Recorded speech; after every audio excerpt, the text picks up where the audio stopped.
This is SelfWork, and I'm Dr. Margaret Rutherford. At SelfWork, we'll discuss psychological and emotional issues common in today's world and what to do about them. I'm Dr. Margaret, and SelfWork is a podcast dedicated to you taking just a few minutes today for your own self-work. Hi, I'm Dr. Margaret, and welcome to episode 9 of SelfWork. I'm so glad you've joined me.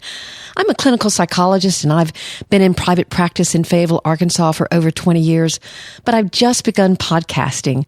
I'm really excited to be here and so glad you've tuned in to this episode.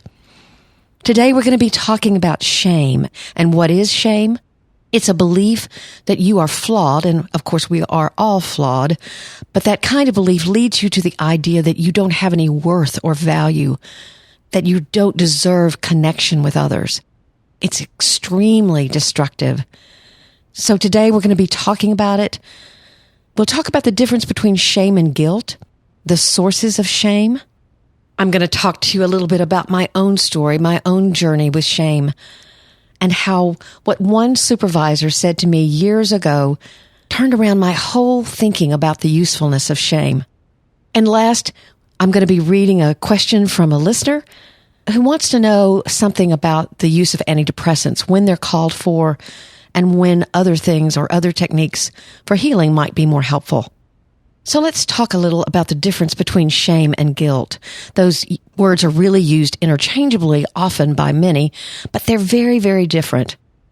Guilt is a feeling that you have toward others. You feel guilty for hurting someone. You feel guilty that you lied to them. You feel guilty that perhaps you had an affair or that you've done something to betray them, and you feel guilty about it. Shame is directed toward the self. Brené Brown, who has written some wonderful books on shame because she's done a lot of research about it, has this to say. I'm quoting from Brené Brown's book, Daring Greatly. Based on my research, I believe that there is a profound difference between shame and guilt. I believe that guilt is adaptive and helpful. It's holding something we've done or failed to do up against our values and feeling psychological discomfort. I define shame as the intensely painful feeling or experience of believing that we are flawed and therefore unworthy of love and belonging. Something we've experienced, done, or failed to do makes us unworthy of connection. So whereas guilt can often lead someone to ask for forgiveness or through their actions show people how they're sorry or that they apologize for something they've done, guilt can be a very powerful motivating factor. Now, of course, if you carry around guilt and don't do anything about it, then that can be harmful to you as well, but mostly it will damage your relationships. Whereas shame can be highly destructive to the self because it's carried around and you just pummel yourself with these ideas that you are not worthy, that you don't have value. And we'll go over this a little bit later again, but what I've learned about shame is that the more you have of it and the more you carry it around with you, sometimes for years, then the more likely you're actually going to be paralyzed by it. You're going to not think you're worthy of changing, of doing something different. So you're actually more likely to repeat the behavior that you feel shame for than you are to change. But we'll get into more of that in detail a little bit later. Let's talk about the sources of shame. Now, these are ones that came to me as I was writing this down. I'm sure this is not an exhaustive list of what can cause shame, but it's something for us to think about today. First, there's physical and emotional abuse. It's clear, perhaps rationally, that you recognize that you were a child when you were physically or emotionally abused, when you were thrown out of the house, when you were slammed up against a wall, when you were called stupid or ignorant. But even though you know rationally that those things were about your perpetrator, albeit your father, your grandfather, your mother, whomever said and did those things to you, you still can carry around a sense of shame that somehow if you were more valuable, that wouldn't have happened. That's a lot of the healing that is involved in abuse treatment or trauma treatment. Of course, there's also sexual abuse, where your body and your whole self was treated as an object by your abuser. This carries an incredible amount of shame with it. Because, of course, you often feel like you've done something wrong or this wouldn't be happening to you. Sometimes even your body responds in sexual abuse because that's what it's biologically supposed to do. And there's significant shame in that. Or there certainly can be. One other thing that we don't particularly think about as causing shame is neglect. The absence of good parenting or the absence of caring love. Again, a child makes everything about them. And so when they're not fed, when they're not nurtured, when they're not cared for, when they're not touched, frequently there can be a deep, impenetrable sense of shame. And then shame can also come from criticism or judgment from others. Many of us were bullied as children. We were teased and criticized. These days, it goes on with social media as well, so it's carried out into the world, which makes it even more horrible for the victim. And if you absorb criticism or judgment from others, you can feel unworthy. You can feel, again, as if, why is this happening to me? There must be something wrong with me. I worked with a girl one time who was bullied about her ears when she was maybe in the first or second grade, and she never did anything until she started seeing me that involved showing her ears. And when you think about that, you may dismiss it. However, when you really think through, she couldn't be a gymnast. She couldn't be a cheerleader. She couldn't hardly do anything physical. She did all kinds of things to hide her ears. She wore hats, and of course she was teased for those as well.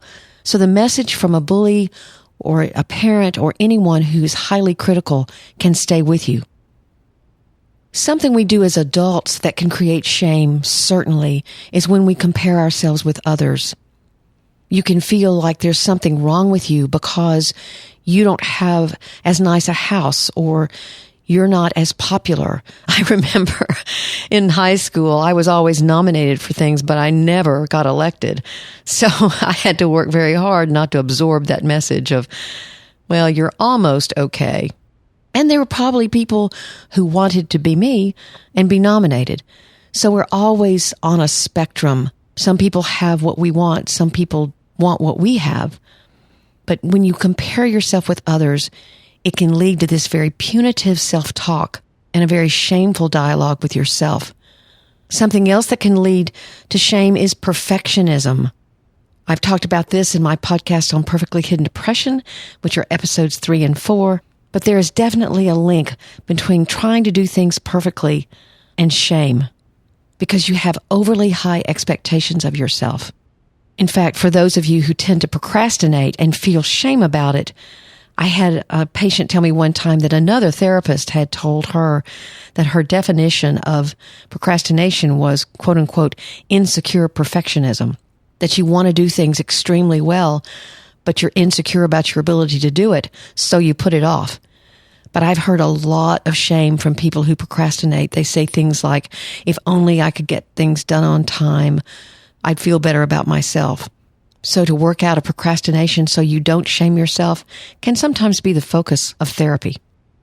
The other factor that I want to talk about leading to shame is regret. I cannot tell you how many people have sat on my couch and said, I never thought I'd be someone who'd do this. I never thought that I could act this way. It's what psychology would call ego incongruent behavior. And what that means simply is when something's incongruent, it doesn't fit. You've done something, said something, been some way that doesn't fit with your concept of yourself. And you have tremendous regret, perhaps guilt about it, but that regret can entrench itself and become shame. Now, I said I was going to talk a little bit about my own life, and I'm going to. There was certainly a time in that life that I would never have conceived that I would talk about what I'm about to on the air in a podcast, but I can do it because I have dealt with the shame of it. By the time, I was 25 when I married the first time. And by the time I was 33, I'd been married and divorced twice. I was living a life that I did not feel good about, and I was making really, really poor choices. In fact, my dad, who loved me very much, used to call me and ask if my practice was going well. And I'd say, Dad, so far so good. And he'd say, well, you screwed up your own life so much there for a while that there are not too many problems that you couldn't understand. And I knew exactly what he meant, and he was right.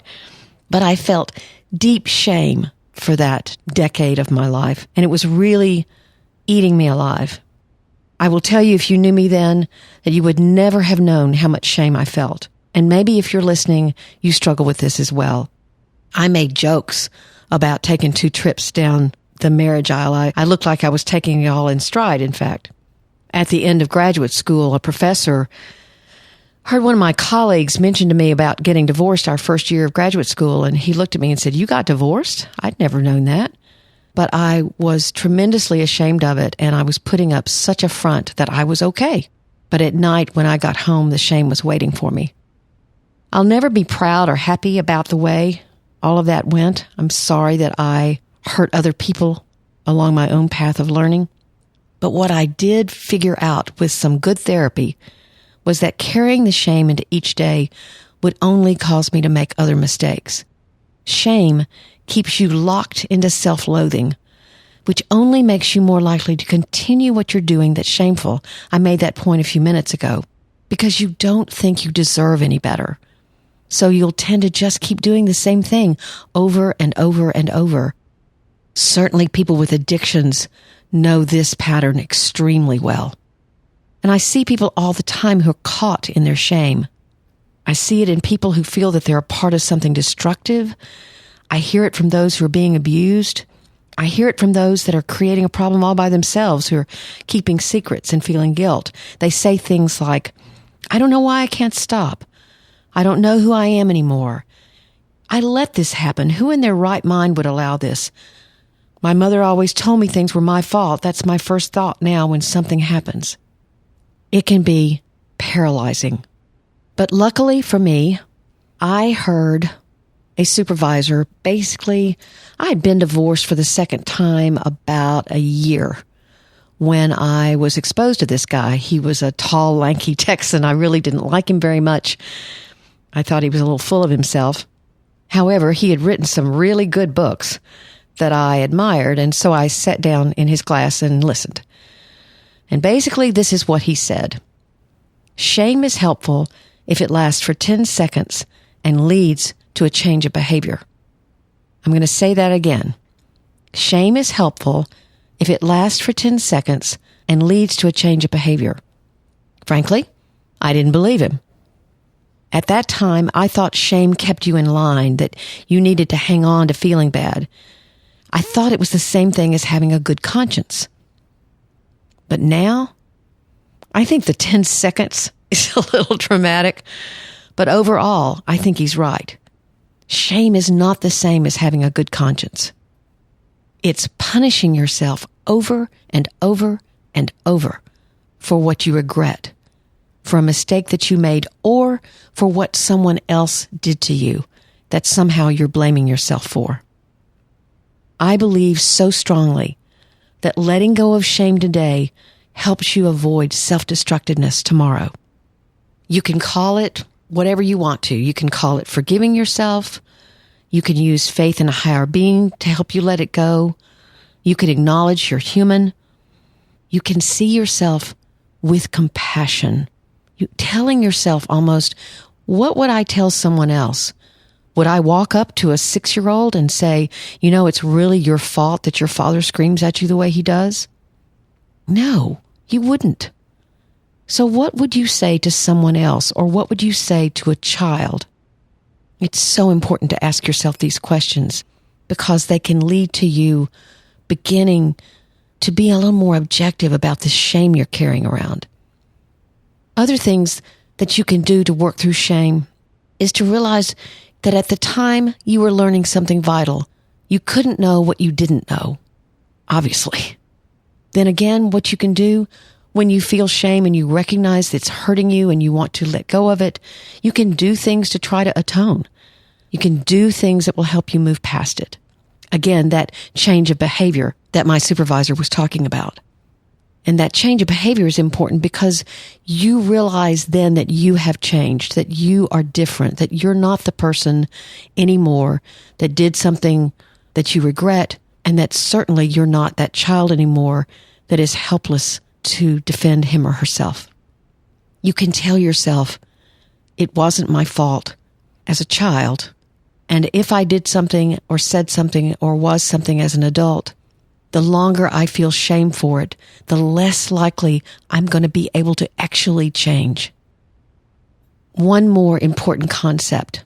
This really leads to the idea of self-acceptance, that the answer for shame is not you resigning yourself to feeling shameful, but accepting that you've done something that you don't like, that maybe is a vulnerability or a flaw of yours, but that you can tolerate it being there. When you accept it, you can begin to change it. For example, if someone doesn't accept that they have a problem with alcohol, they're not going to change it.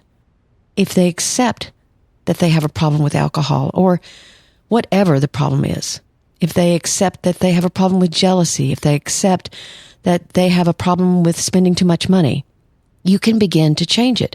If you deny it, then you won't change it. And acceptance is not the same thing as resignation. Acceptance is motivating. So letting go of shame through compassion, through acts of atonement, through forgiveness, for acknowledging your humanity, any of those things will work. All of those things together will work to help you let go of shame. And when you do, your behavior will change. Your choices will change because you have changed. You have learned, and the shame is no longer helpful to you. It's a choice to live in the present, not the past. The fact that I can talk to you about my divorces means that I am fully in the present.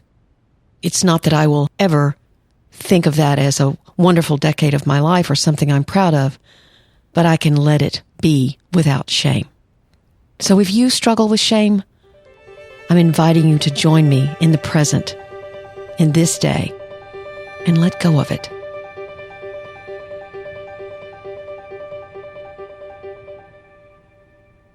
Now we're going to move into a question from a reader, and hopefully a listener. He says, Dr. Margaret, sorry if I'm one of the countless people writing to you, and they're not countless people writing to me, but I love it when people write to me, in fact. However, I was hoping for some advice if you could offer it, please. For the past year, I've been feeling extremely low. However, on reading your article, it seems to have clicked, and that's the article on perfectly hidden depression.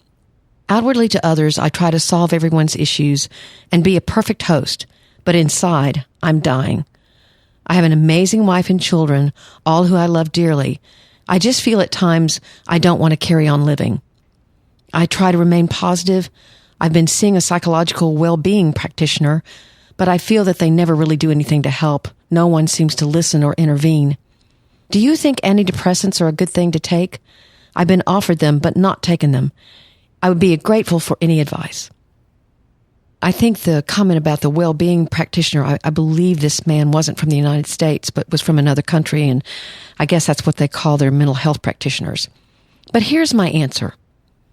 Let's call him John. Dear John, I'm quite concerned about anyone, and certainly you, who has thoughts of death being welcome or even of a suicidal plan. Something has to change.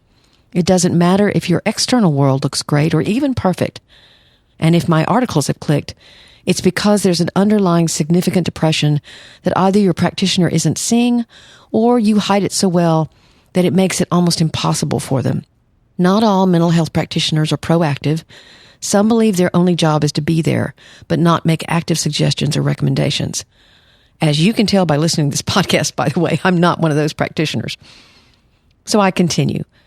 Please be your own advocate. If you know something's wrong, and you do, then you need to act on it. I would definitely go to a medical doctor and talk with them about antidepressants. I'm not sure why you haven't taken them. Too many people don't understand how they work. You may have to try a couple to find out which one works for you. You may have something medically to be considered as far as choice of medicine. But if a med works, it will offer you fresh mental energy with which to deal with your life and whatever current problems or issues from the past need to be addressed. And then I gave him some really good books on depression that are actually in your show notes.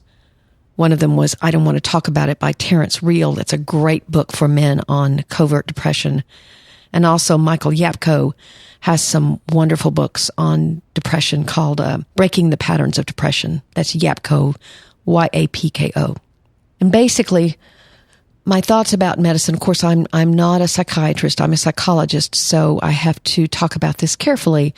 But what I see all the time in my practice is that when medications are working effectively for people, they will again have this fresh mental energy that I'm talking about.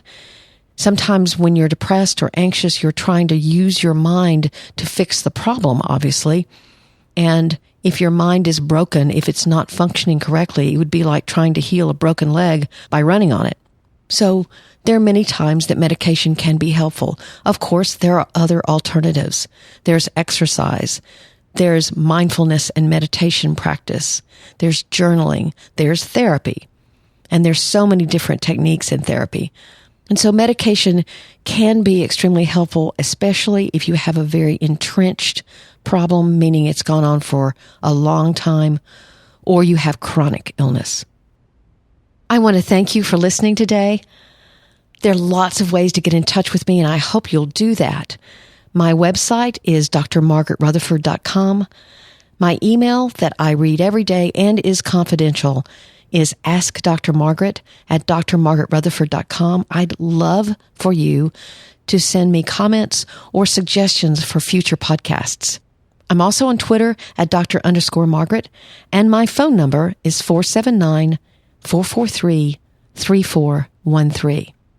One more thing you can do is give this podcast a rating or review. That really helps me in iTunes. I'm learning as far as the podcast getting the attention of more people. And of course, I would love it if you'd subscribe.